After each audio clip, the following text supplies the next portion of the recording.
Good morning and good evening to everyone.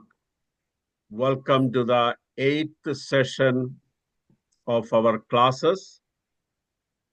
And may I request Mr. Johan, he's a psychologist from India, and last week his father prayed. So today I'm requesting him to say a word of prayer. Yes, Johan. sir. Our Almighty God, creator of heaven and earth, thank you, Lord, for guiding us. Lord, help us, sir, to explain and help us to understand, and let this course be useful for all of us in the future. We thank everyone and everything in Jesus' name. Amen. Amen. Thank you very much, Johan, for that Okay. short prayer. And I request everyone to mute the phone except the people who are speaking so that there is no disturbance. And may I request Chibiku to say the answers for the eighth question, and I send you and you send me the answer. Chibiku, could you please unmute and say the answers, please? Yes, sir.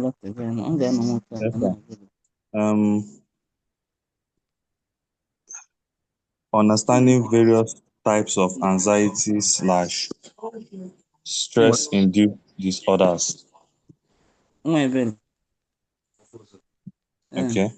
Anxiety and stress-induced disorders are mental conditions that arise when a person experiences excessive fear, worry, or stress that interferes with daily functioning.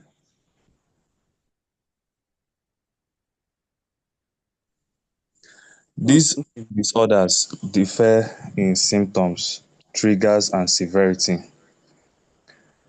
There's the generalized anxiety disorder, persistent and excessive worry about everyday issues, for example, work, health, finances.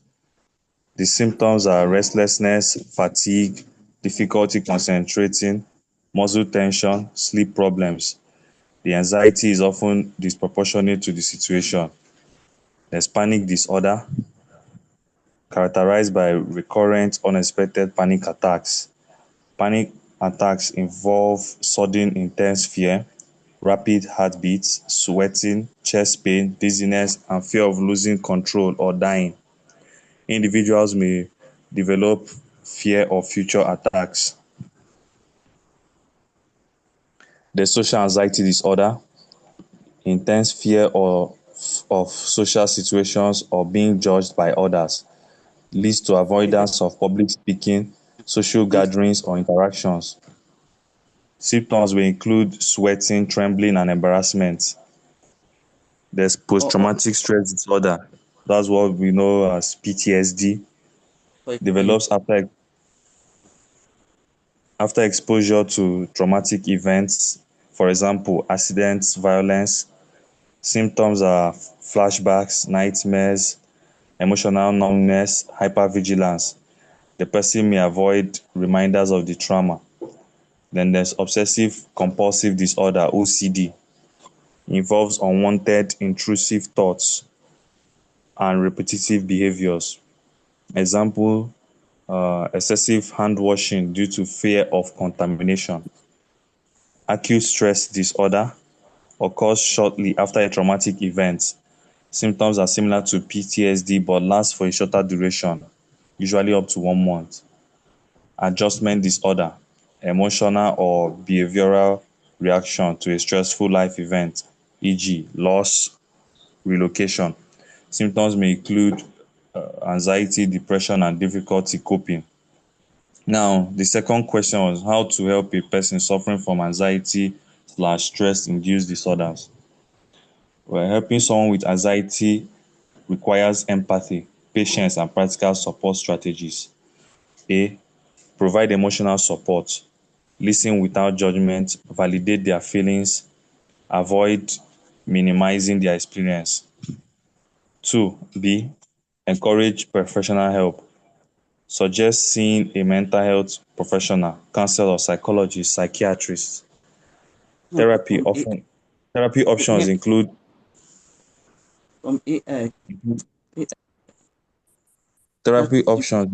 cognitive behavioral therapy, which helps change negative thought patterns.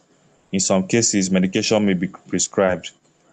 Teach coping strategies, relaxation techniques, for example, deep breathing, meditation, progressive muscle relaxation, mindfulness, focusing on the present moment, physical activity, exercise reduces stress hormones, healthy lifestyle, proper sleep, nutrition, reduce caffeine. Help them identify triggers, encourage awareness of situations or thoughts that trigger anxiety. Develop strategies to manage or gradually face these fears. Face these triggers. Promote gradual exposure. Help the person face feared situations step by step instead of avoiding them completely. This builds confidence over time. Encourage social support. Support from friends, family, or social groups can reduce feelings of isolation. Be patient and consistent. Recovery takes time. Avoid forcing them to snap out of it. Crisis support. If the person shows sign of self-harm or suicidal thoughts, seek immediate professional help or emergency services. So, conclusion: anxiety and stress-induced disorders are common but manageable mental health conditions. Understanding the differences helps in identifying symptoms early, while appropriate support, both emotional and professional, plays a crucial role in recovery and improved well-being. So this is the end of the assignment. All right. Really appreciate Chibiku for that beautiful and short answers. And I hope it helped you to understand the subject more clearly. Now I request Daisy Philip. She is a retired teacher, now living in Virginia. Her husband also joins. May I request Daisy Philip to say the answers, please? Yes, here I am, sir. The first question is, what's your understanding of various types of anxiety or stress-induced disorder? Now, anxiety and stress-induced disorder are mental health conditions involving excessive or chronic stress that disrupt daily life. So various types of anxieties are generalized anxiety disorder, that is, worry about everyday's issue, that is health, finance, etc. Second, panic disorder, that is sudden and unexpected panic attack. It is accompanied by palpitation and dizziness. Third, social anxiety disorder, that is a fear of being watched, judged, or humiliated by others in social situation. Fourth, separation anxiety disorder, that is fear of being separated from the loved ones or primary caregivers. Next, post-traumatic stress disorder, that is witnessing terrifying, life-threatening events. Next, obsessive compulsive disorder, that is unwanted thoughts and repetitive behaviors. Agoraphobia, a fear where escape might be difficult or help unavailable during a panic attack. Next, separation anxiety disorder, that is a fear about being separated from the one whom the one is attached. Next, selective mutism, inability to speak in special situations. Next, illness anxiety disorder, worry, extreme worry, irrational worry about having a serious undiagnosed medical conditions. That is the end of the first answer. The second question is how to help a person suffering from anxiety or stress-induced disorder. Helping or supporting someone with anxiety or stress disorder involves first, listening without judgment. Allow them to talk about the fear, listen to what they are saying or about their experiences. Second, validate their feeling. It is to be acknowledged that their distress is real. Third, encourage professional care. It is to suggest consulting a doctor or mental health therapist. Next, respect their boundaries. Listen to their needs and boundaries and don't pressurize them into something that they aren't ready for. Next, provide practical help. Offering practical help in household tasks as stress can make daily life overwhelming, but we must be very careful not to take over or encourage dependency. Stay calm or patient. That is the next one. During panic or high stress moment, remain calm and seek a way to help them, sometimes just your presence. The next is encourage self-care. Suggestion of some simple activities that will healthily cope with anxiety, like to take a walk outside, breathing deeply, drinking water, etc. The last is help them find a support. Help them make an appointment as a friend's support can ease their burden. That's it. Thank you, sir. Thank you very much, Daisy, for that beautiful presentation, which is very clear. And I hope you learned more by writing this down. Yeah, sure. Okay. Thank you very much.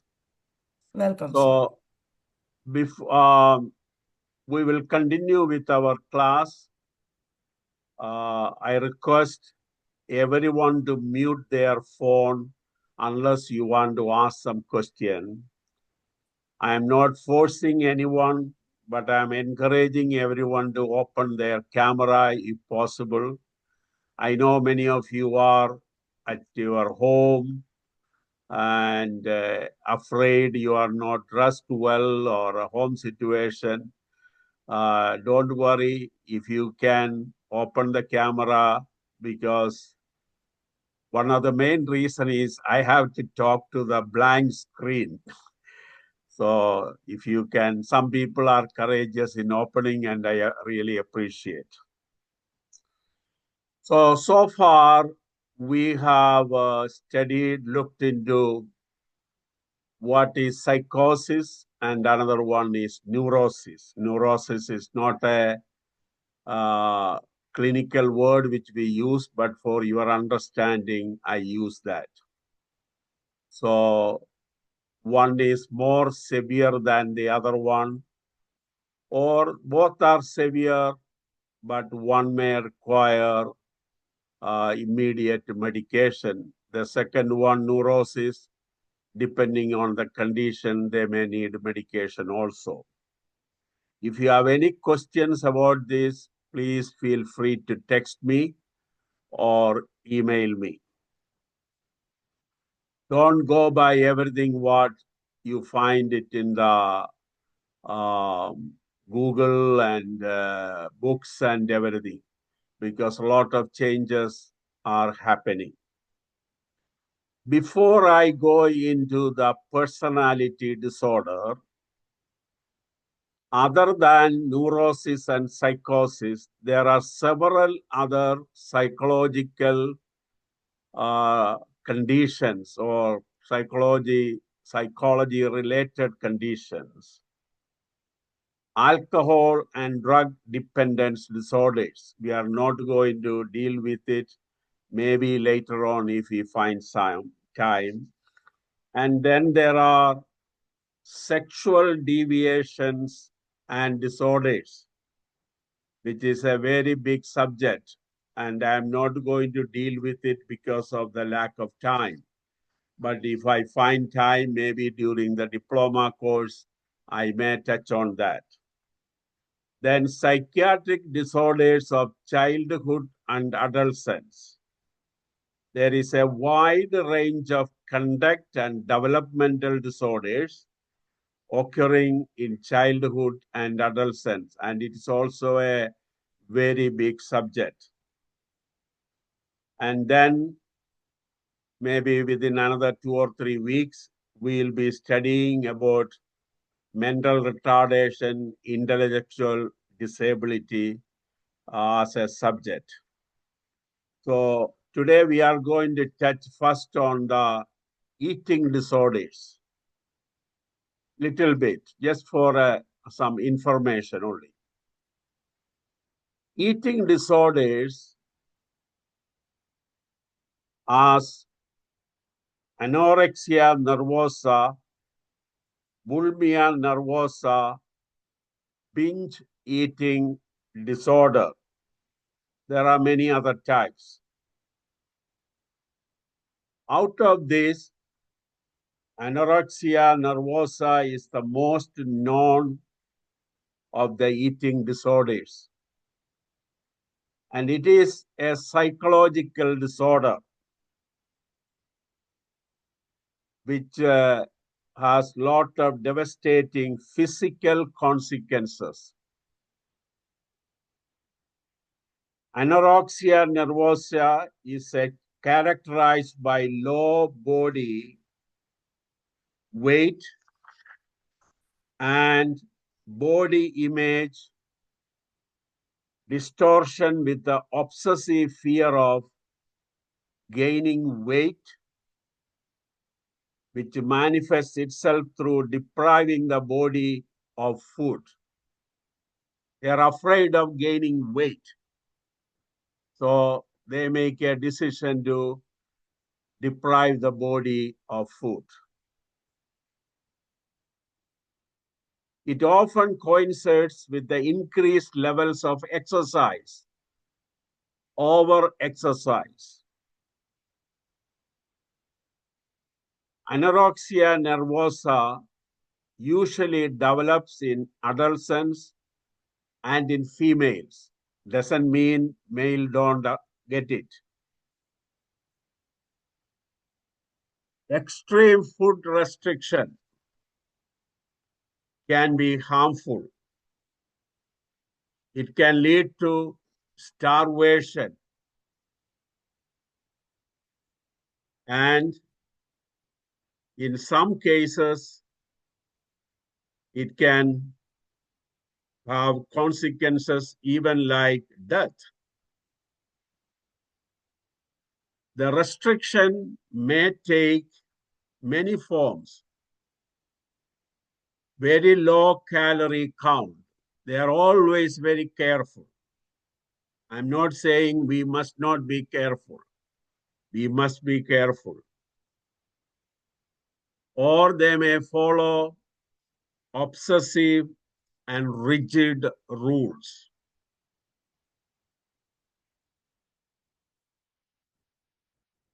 The binge eating is where the person restricts their intake as well as indulging in binge eating or purging.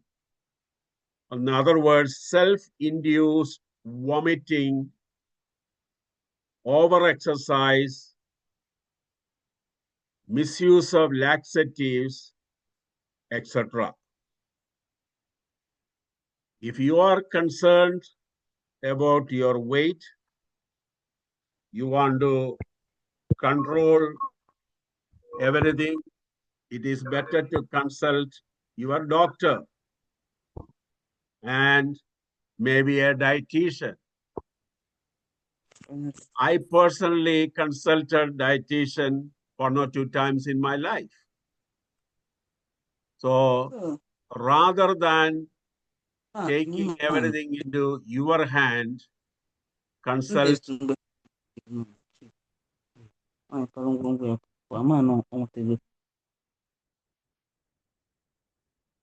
rather than taking everything in your own hand, please consult your physician or the dietitian who will help you, because it can have lot of consequences. Overeating, eating less, it should be according to your need and what your physician tells. So I am not going to go into details about that subject, and the other subjects, depending on the time, we will deal with it later on. The other important subject which I am going to deal today is personality disorders.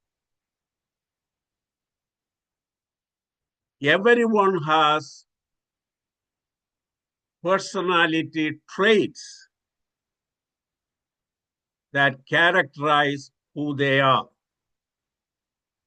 That is not the disorder. We all have our traits. We all have our personality. That is not the disorder. These are the usual ways a person think and behave. I may not think like one of you. You may not think like me.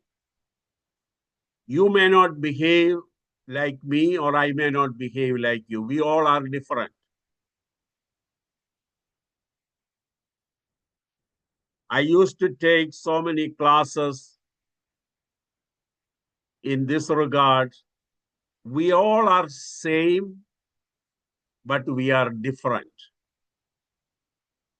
We are different, but we are same. For example,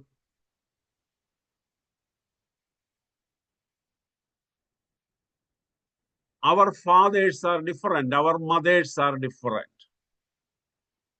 We all may have come from a particular area or a particular country,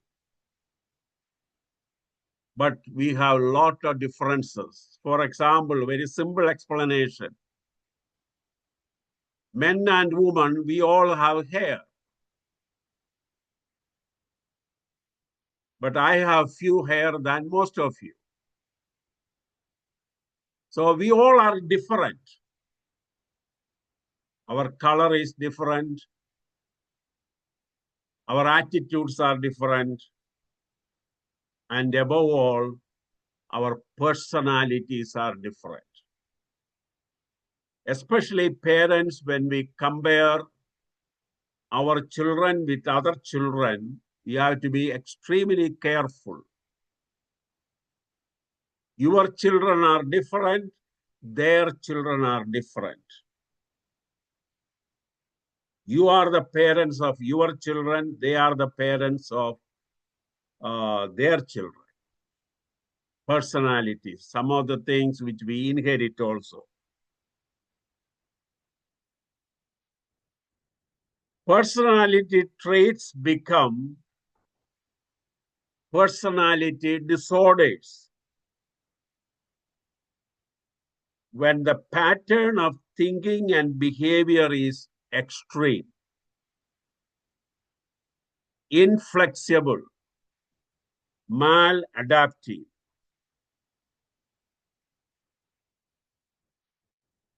These are deeply ingrained in them.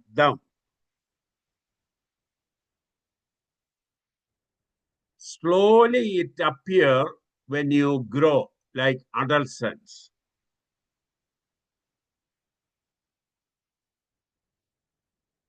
For my doctoral studies, I did a lot of research and study on this adolescents' age.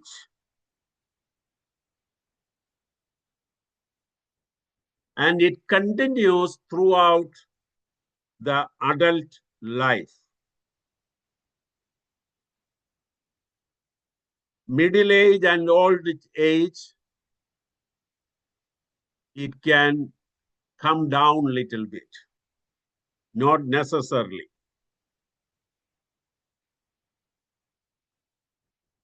One of the biggest problem with the personality disorder is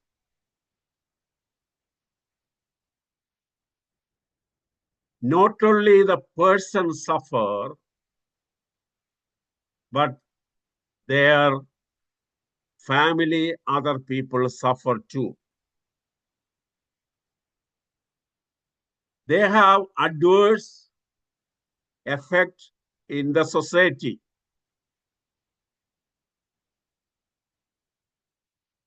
Personality disorders develop in childhood. Family and environmental factors have a major contribution to personality disorders. How they are growing up. Very, very important. Once it goes out of hand, it's extremely difficult to control. So parents who have young children, teenagers, have to be extremely careful how you handle them. Some personality disorders are common in men. For example, antisocial personality disorder. I'll be touching on it briefly later on. While others may be more common in women. For example, borderline personality disorder. You may recall that my second or third class, the reason why I conduct these classes is because I saw the suffering of many people, including my very close friend, Vincent, who became a victim of his wife's sickness. That is a book I have written, Borderline Personality Disorder. 85%, it can be 86, 87. As I always say, don't take as the biblical word, the percentage. It can keep on changing. Personality disorders often comes with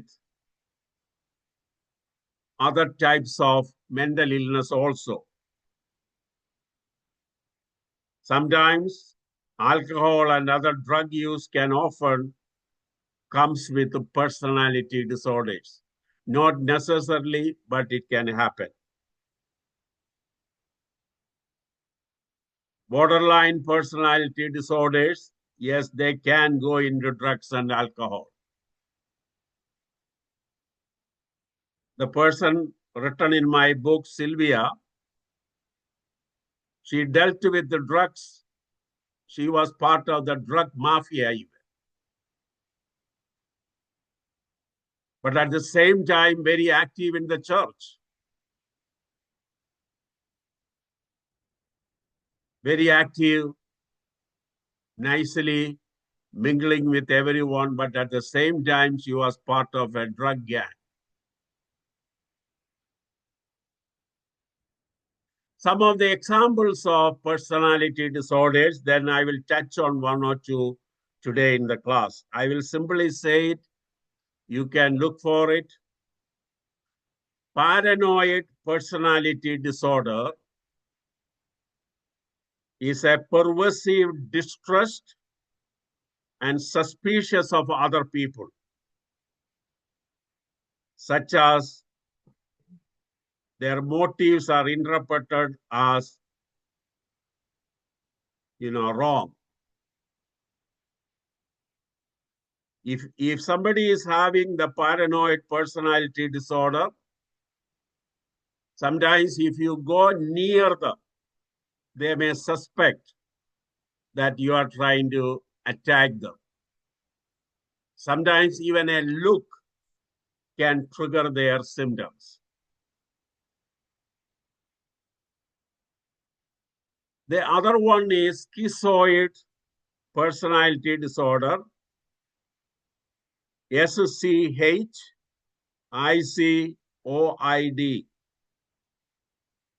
Personality disorder is also a pervasive pattern of detachment from social relationships. They don't have many friends. And restricted range of expression of emotions in interpersonal relationships.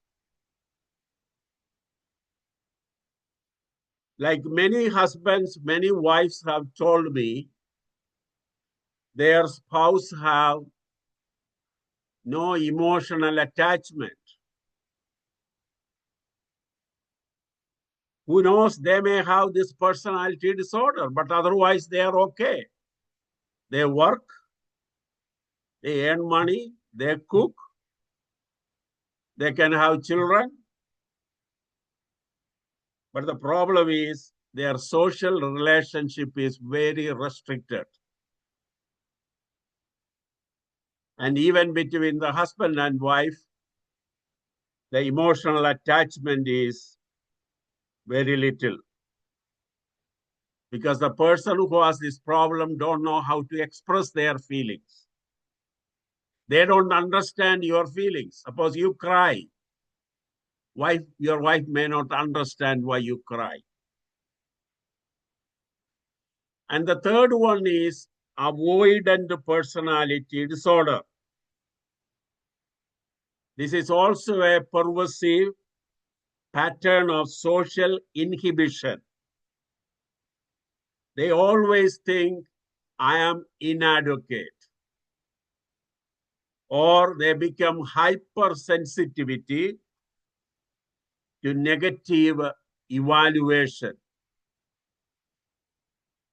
Like if the teacher give a grade of 95, that person become very upset. And they always want high marks, even if they don't deserve it. Then the other one is antisocial personality. That is a lot of criminals. I worked in the mental health system. I dealt with so many of these people who were sent by the court system because I was certified to deal with that type of people. The judges, the court system used to send these people for treatment. And many of them have antisocial personality disorder. They have no regret even for what they did it. They don't respect the right of other people. And that's a big problem. The other one is histrionic personality disorder, HISTRIONIC.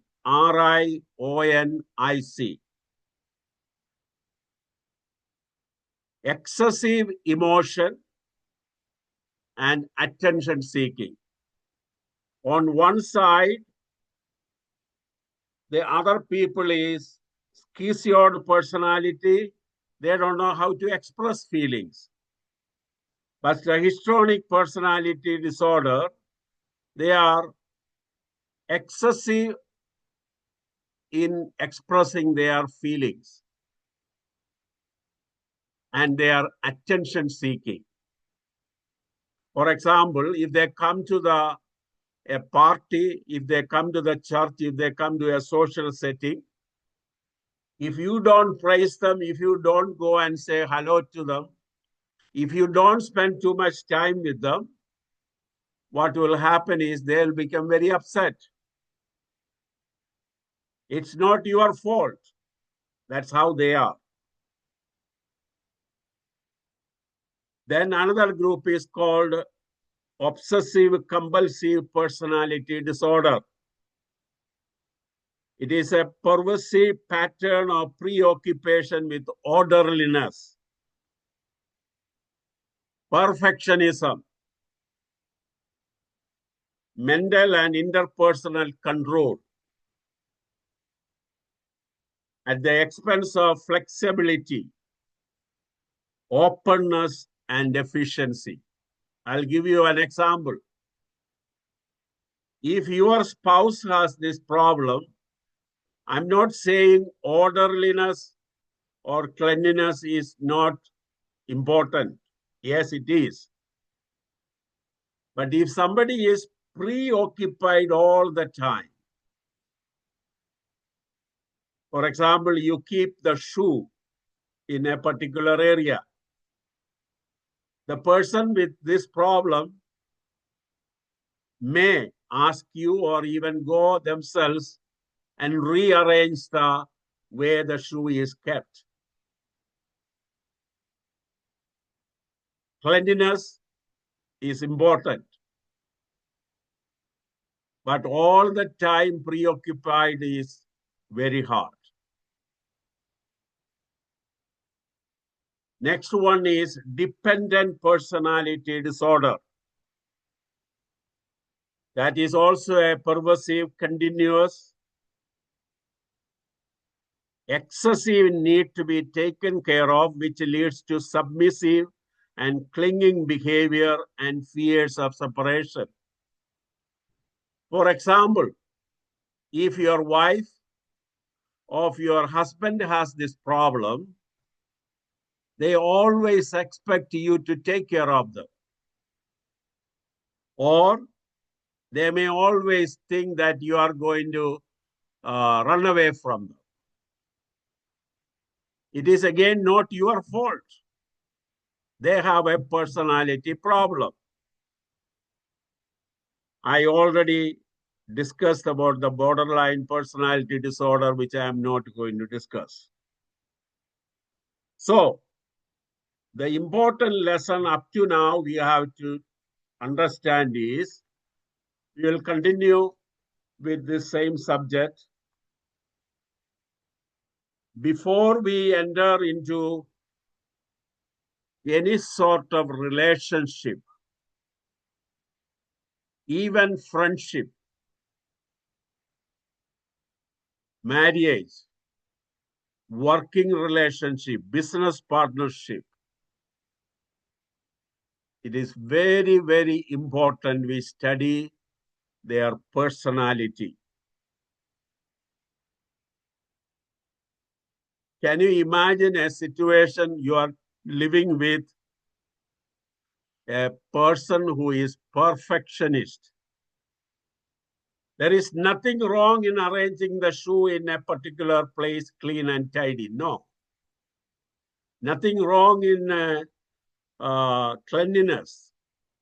But when it becomes a problem in day-to-day life, it can have a lot of problems. That's when the fireworks starts. The emotions stir up.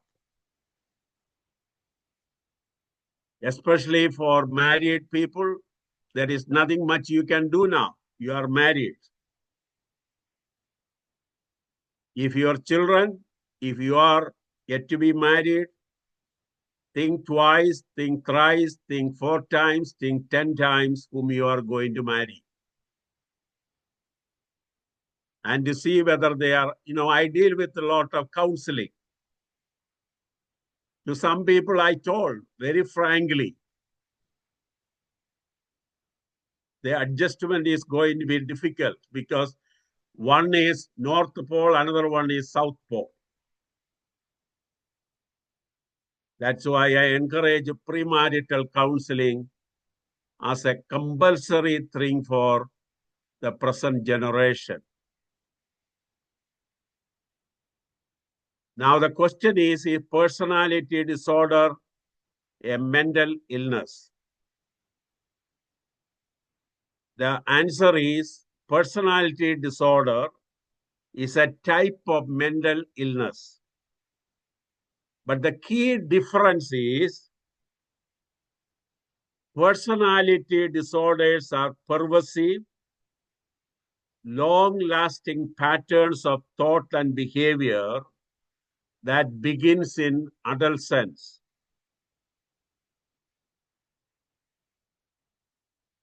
While the mental illness can occur at any age.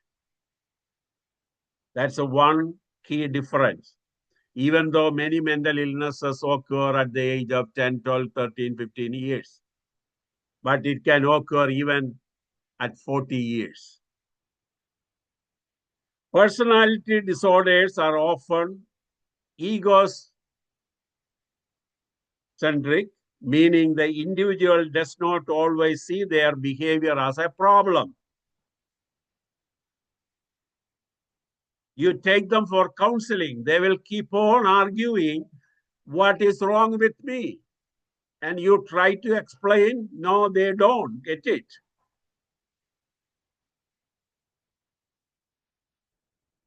Many other mental illnesses, the person may be aware of the situations, like people with neurosis. They are aware in most cases. Psychotic cases are different. I will give you some differences so that you can understand. Typically, the personality disorder problem starts at the age of 10 to 19 years. It can go down, it can go up. The mental illness can occur, happen at any age. Duration, the personality disorder can be enduring and long-lasting, can be lifelong. Mental illness can be short-term and long-term. The nature is pervasive patterns of thinking and behaving that are inflexible and unhealthy. On the other side, in the mental age stage, the symptoms can change. Any type of mental illness. Today, some people are okay, tomorrow they are not okay. Today, I got a call from someone who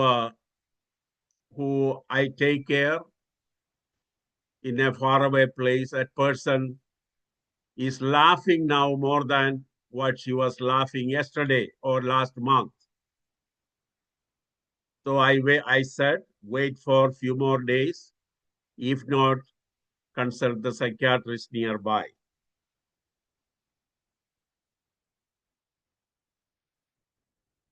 Awareness of the personality disorder is they are always full of egocentric, where the person don't see the behavior as a problem. On the other side, mentally ill people, some of them, especially people with the neurosis, anxiety, depression, they see it as a problem.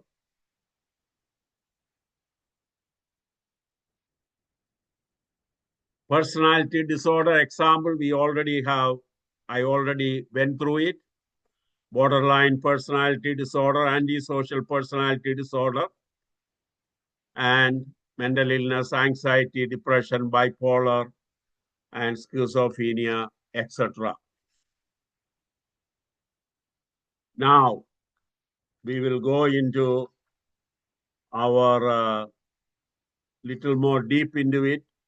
The exact causes of personality disorder are complex and not fully understood. As I have written in the book, as I always say it in the class, maybe it may take hundreds of years more, 500, maybe 1,000 years, maybe more, maybe never. We understand why these things happen. But the research findings are, it can be a combination of genetic predisposition, Genes may increase the risk of developing personality disorders. Early childhood experiences like a trauma or neglectful experiences during the childhood increase likelihood of developing personality disorder, like sometimes a bullying.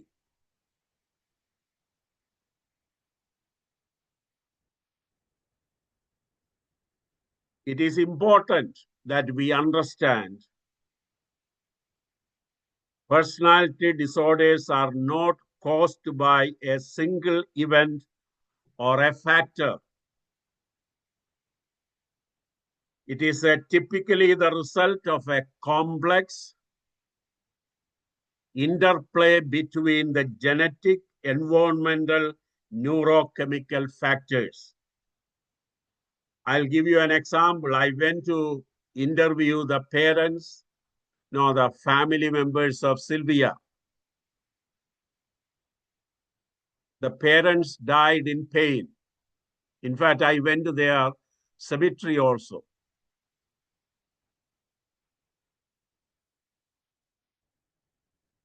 To lay a flower with the family members.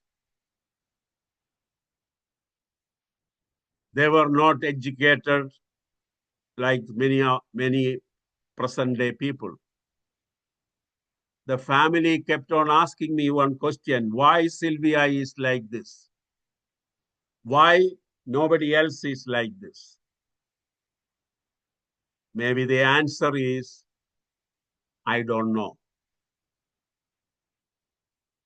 I don't know.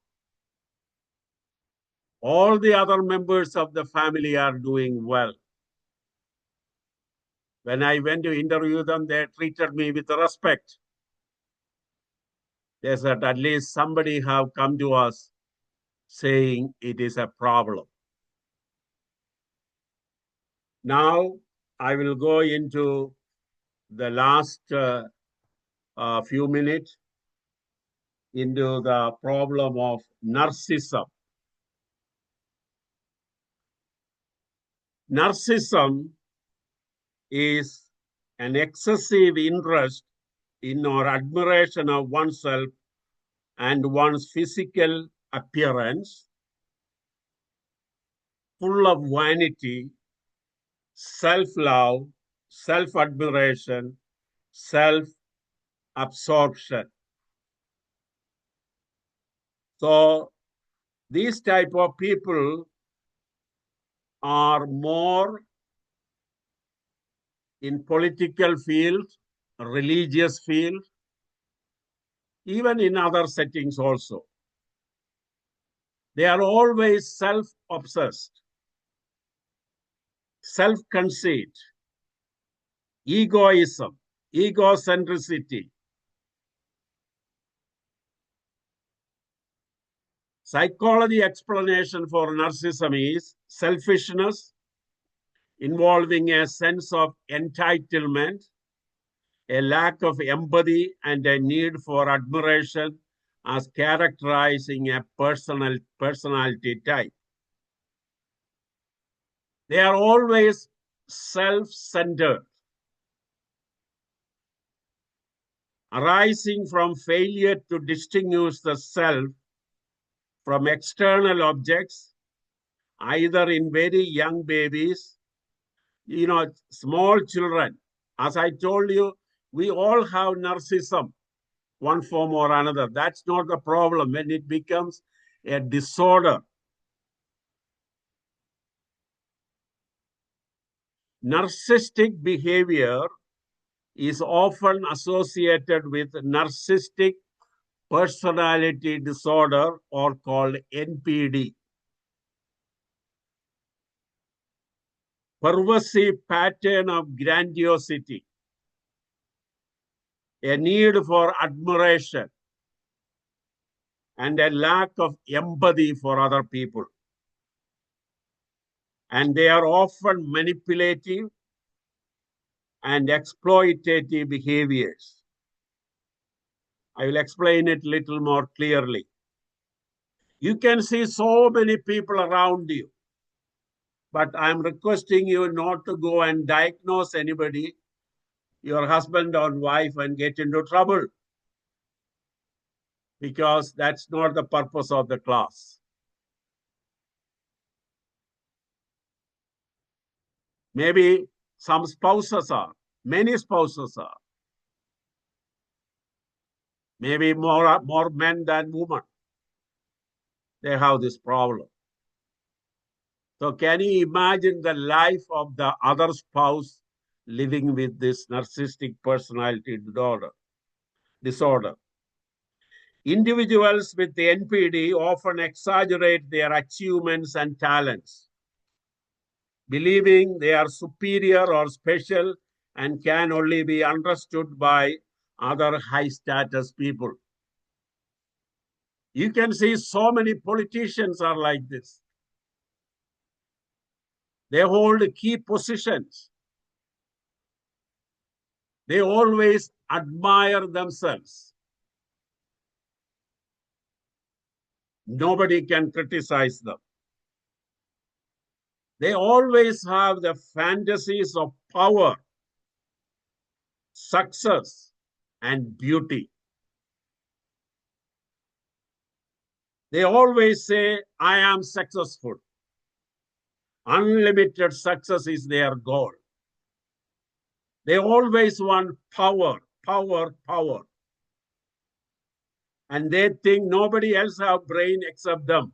Brilliant. They think they are very brilliant. Beauty.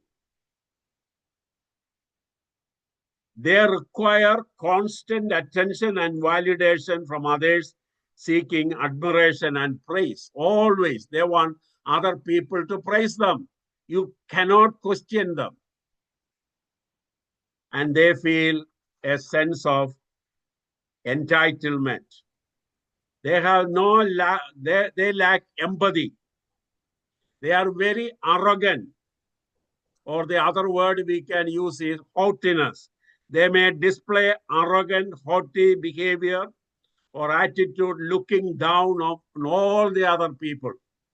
So can you imagine somebody like that becoming a political leader or a religious leader? Because both of these people can control their followers. They cannot take criticism. They always manipulate. They always blame other people, not themselves.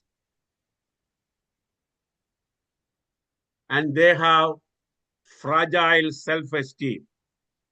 Despite their outward display of confidence, they often have a fragile sense of self-worth and are easily upset by criticism. You try to criticize a person with NPD, you better run for your life. They can finish you, they can damage you, they can harm you. They are always thinking, I am more important than other people. And everybody must, everybody must admire me 24 hours, 7 days a week. Is there any therapy available? If they are willing, particularly psychotherapy can work. But the problem is many of them don't come for treatment. Some of the medications may work for co-occurring mental health conditions such as depression or anxiety. And as I told you, narcissism as a trait, we all have selfishness. We all have some degree of manipulation in us. That is not the disorder. We all have occasional self-centeredness, attention-seeking, self-importance. But when it crosses the limit, it becomes a disorder. Now, say 2-3 minutes more, then we will close it. If you are having a problem of your coworker, you watch your back. Don't get into argument with them. Establish rigid boundaries. It's not easy. Clearly define what behavior you will not tolerate and stick to it. Be assertive and direct, as they often push your limit.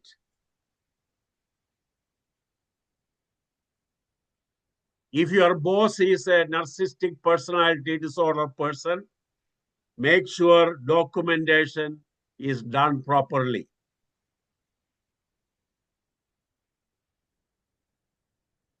Avoid providing emotional reactions to them, because they are looking for your emotional reaction, your anger, your upsetness, your crying. Speak to them in a calm, mild manner. Always be business type and seek help if necessary, because you cannot fix their problem.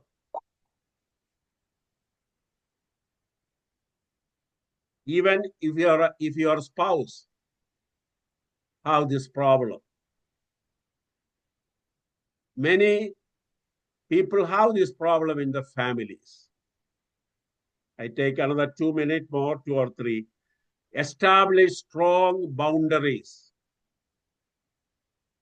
Clearly define your limits regarding acceptable behavior and communicate the consequences if they are crossed. You have to be firm. Don't allow them to manipulate you. The others can say adjust, give in, but the person who lives in that situation only know how dangerous and how difficult that is. And you need to reconnect with your friends and family and seek your own therapist to validate your experience and reduce isolation. I have seen cases, I heard of cases, the spouse committing suicide because they cannot take it anymore. Because their society, the community, their group, their church don't understand their pain.